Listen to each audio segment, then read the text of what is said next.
Mga uri ng sahod. Una, sibuyas na sahod.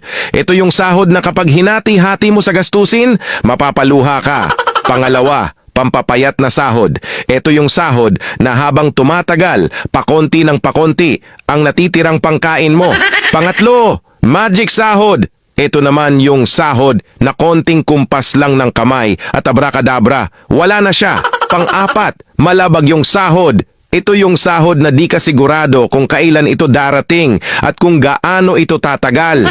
Panglima, corning pelikulang sahod. Ito naman yung sahod na tinatawanan mo na lang para di ka mabwisit. Pang-anim, konserbatibong sahod.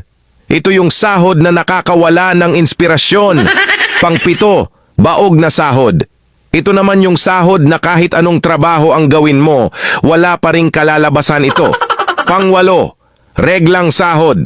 Ito yung sahod na isang beses isang buwan lang dumating at tumatagal lang ng 3 araw.